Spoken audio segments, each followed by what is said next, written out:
Hello students, I am Dr. Deepti Khare, Associate Professor from SIRT College Bhopal. Today our next topic of the unit second is zeolite process.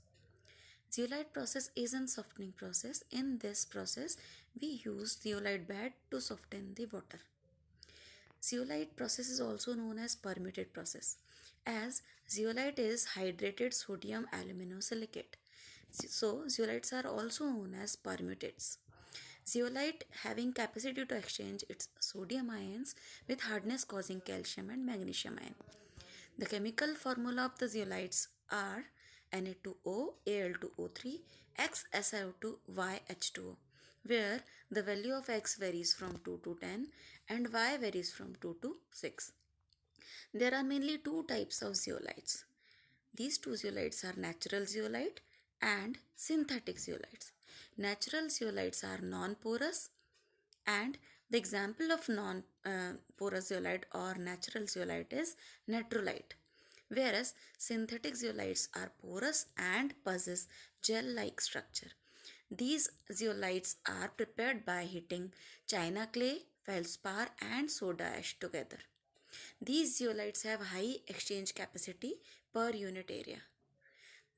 So these zeolites are mostly used in zeolite process. In this process, hard water is percolated through the zeolite bed, and so zeolite bed have capacity to exchange its sodium ions with hardness causing calcium and magnesium ions which are present in water. So exchange of calcium and magnesium ion takes place here, and on the zeolite bed formation of calcium zeolite and magnesium zeolite takes place. This is the process in which the water which is going through soften having large amount of sodium salts. So the outgoing water having sodium salts in it. The diagram shows that from the upper top opening we we percolate hard water and on the zeolite bed.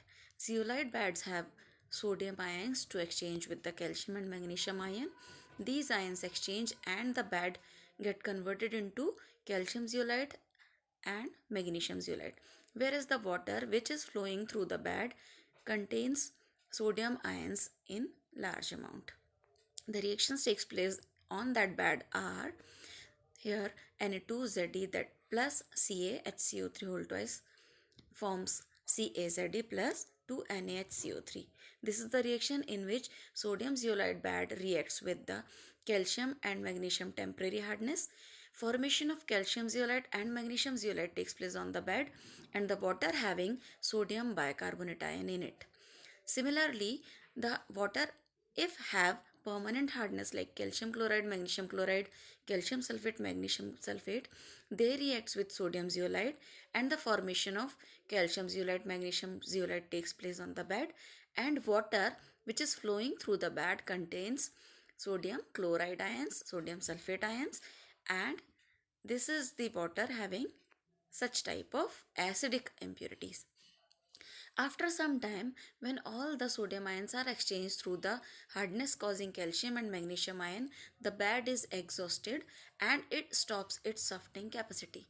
In such conditions, regeneration of the bed done. For regeneration, the bed is treated with the sodium chloride solution. Here 10% sodium chloride solution is percolated through the exhausted bed.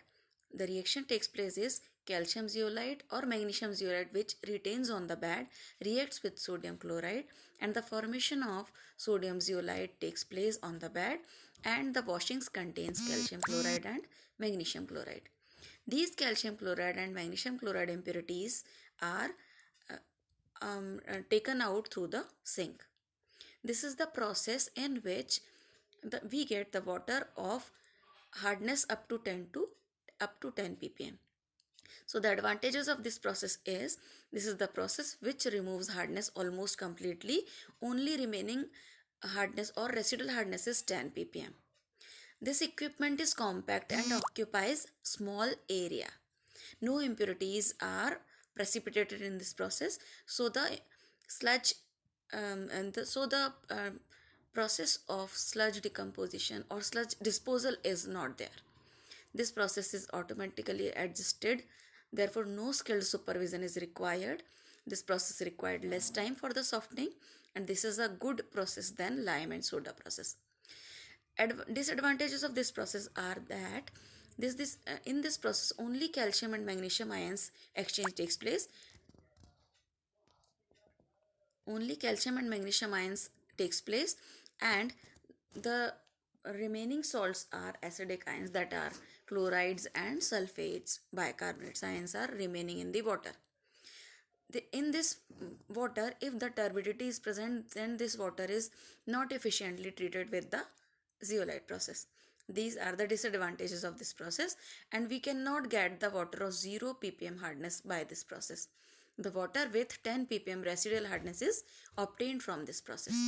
Limitations of this process are that we cannot use turbid water in this process because turbid water get clog the pores of the zeolite bed. So the process of softening is affected by the presence of turbid water.